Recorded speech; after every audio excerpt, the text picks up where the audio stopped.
Hello and welcome to another Let's Draw video. We're trying something a little different this time and adding some voiceovers. Today, we're going to be talking about Dungeons and Dragons.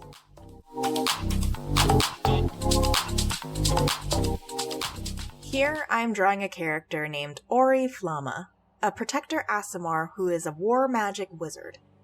Ori makes her first appearance in a one-shot for the Dungeon Speak podcast, a podcast based out of Greek mythology with new episodes out every Monday. Links are in the description below. Aasimars are a race in Dungeons & Dragons 5th edition that are born from celestial origins. Most players, I find, often associate this as being an angelic-like being with feathered wings. However, a celestial is much more than that. In the world of the Forgotten Realms, celestials are divine beings of varying shapes and sizes. This can include archons, Pegasus, apparitions, angels of course, and so much more. Ori is specifically a Protector Aasimar, found in the Volo's Guide to Monsters book. Volo has Aasimars listed as celestial champions, individuals who often strike down evil with the forces of law and good. With righteousness they are guided and act as an agent to a god. Therefore, their alignments are often defined as lawful good. They are also referred to as hidden wanderers, often concealing their identities to not draw attention to themselves. Now, of course, this is all subject to change and not a written guideline for you to follow. Always work with your dungeon master. For example, Ori here is a little bit of a nutcase dabbling into the realm of chaotic behaviors. Aasimars get a variety of different stats. Your charisma scores increase by 2, you gain dark vision up to 60 feet, and your age is up to 160 years. Your size and speed are standard and do not differ from any ordinary human, but you can understand the language of Celestial and Common. As an Aasimar, you do gain the racial trait called Celestial Resistance. This means that any damage inflicted onto you that is necrotic or radiant is resisted. Therefore, you only take half of the calculated damage of that type.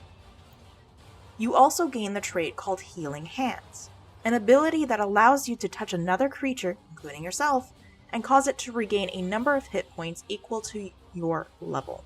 Lightbearer is the last trait of this race. You gain the light cantrip using your charisma as your spellcasting modifier for it. Now, this is all the base stats for an Aasimar from this book. There are a few subraces available to choose from. As mentioned, Ori here is a Protector Aasimar. Protectors are charged by the powers of their god to guard the weak and to take a stand against evil. In most cases. Your wisdom score increases by 1 and you gain a new racial trait called Radiant Soul. Here is where the wings come in. Through a transformation using your action, spectral wings appear on your back and your eyes glow. The transformation lasts for 1 minute, or you can end it by using a bonus action. With these newfound wings, you gain a flying speed of 30 feet. Once, on each of your turns, you can deal extra radiant damage to any attack or spell. The damage is equal to that of your level. This is only the second Aasimar I've ever played, but the race is a really cool one to try out if you haven't before. Monsters of the Multiverse rewrote a lot of the races, with Aasimars being one of them. A lot of the traits appear to be the same, however they remove the concepts of subraces, which, We've talked about Ori's race, now let's touch on her class. As mentioned, she is a war magic wizard. This particular subclass makes an appearance in Xanathar's Guide to Everything. You gain access to the subclass when you reach level 2 and you can finally pick your arcane tradition. War magic wizards, otherwise known as war mages, typically are a blend of abjuration and evocation magic. In other words, they are often using magic that is associated with a support or offensive capability. They are buffing up their allies or themselves, or casting that good old-fashioned fireball. When using this subclass, you gain a variety of features on top of the normal wizard class ones. One of the first being Arcane Deflection. Using your magic as a reaction upon being hit, you gain a +2 to your armor class.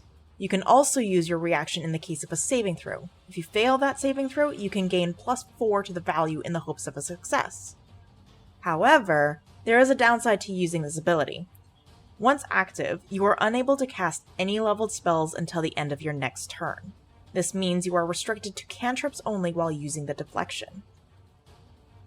Tactical Wit is another ability gained alongside Arcane Deflection. This enables you to gain an upper hand in combat. This trait allows you to give yourself a bonus to your initiative roll equal to your intelligence modifier. At 6th level, you gain an ability called Power Surge. You store magic into these surges up to the value of your intelligence modifier, with the minimum value being 1. Whenever you finish a long rest, your number of surges always drops down to 1, requiring you to build up more magic to create these surges. You can do this by successfully ending a spell using the spells Dispel Magic or Counterspell, essentially stealing the magic from your opponent. Once per turn, when you deal damage to a creature or object using a spell, you can spend one of these surges to deal force damage equal to half of your level. When you reach level 10, you gain the ability Durable Magic. The magic within you starts to ward off harm. While holding concentration on a spell, you can gain +2 to your armor class and to your saving throws. Finally, at level 14, you gain the ability Deflecting Shroud. This one is cool because it's an upgrade to Arcane Deflection. The same magic that caused the deflection is now infused with a deadly magic. When using Arcane Deflection, you can cause magical energy to arc from you. When this happens, up to 3 creatures of your choosing within 60 feet take force damage equal to half of your level. Since you've stuck around this long, let's talk about Ori herself. She's a bit of a chaotic hero. Her intentions are true, but her methods are a bit unorthodox. An example of this would be the symbols etched into her skin.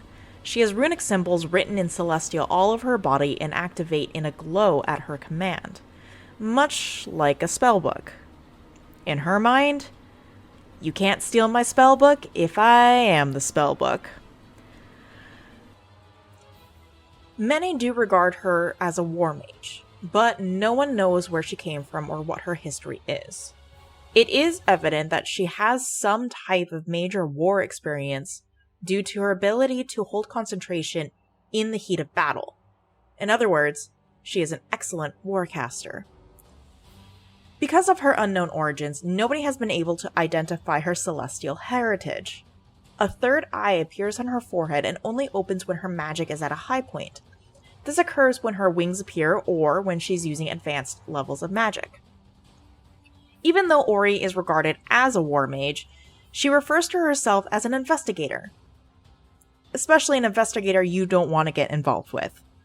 Her main job, in her eyes, is to investigate strange things happening in different regions. She thrives on the things that go bump in the night. The name Ori Flama means golden flame. The spells Ori primarily uses are light and fire-based spells. The components for these are kept in golden boxes worn as a belt around her waist, while other items are kept in a pouch on her hip. She does keep a dagger tucked in her boot if required. Due to being an excellent warcaster, she can still cast spells that require gestures while wielding the dagger, while most casters require completely free hands. This also means that when someone is fleeing from her range, she can quickly react and take an opportunity to attack them using a spell or her dagger. Ori doesn't have any other feats to name currently, but there is no way to know what the future has in store for her. She is growing stronger with each new day. She doesn't know her future, just like how many don't know her past, but she is eager to see what's ahead. Some say that she leaves a trail of fire behind her as she burns the evidence of her investigations, leaving no trace of her history. No one will truly understand what goes on in her twisted little mind, or what her end goals are. Who is Ori Flama?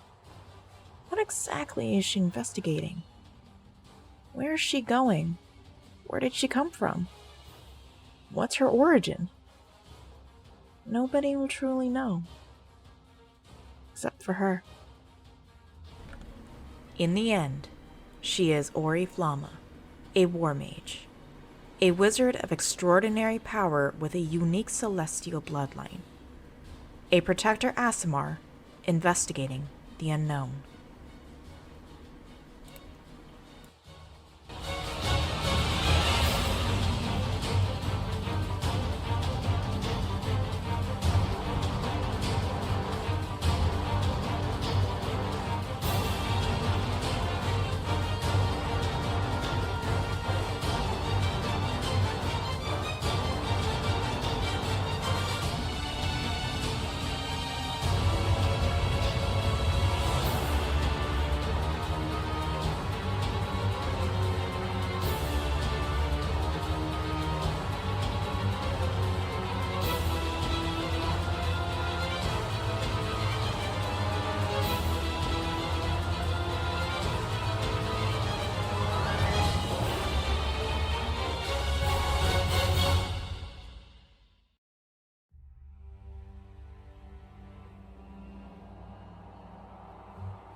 If you want me to talk about another race and class, comment "I cast Fireball" down in the comments below and I'll draw a new character.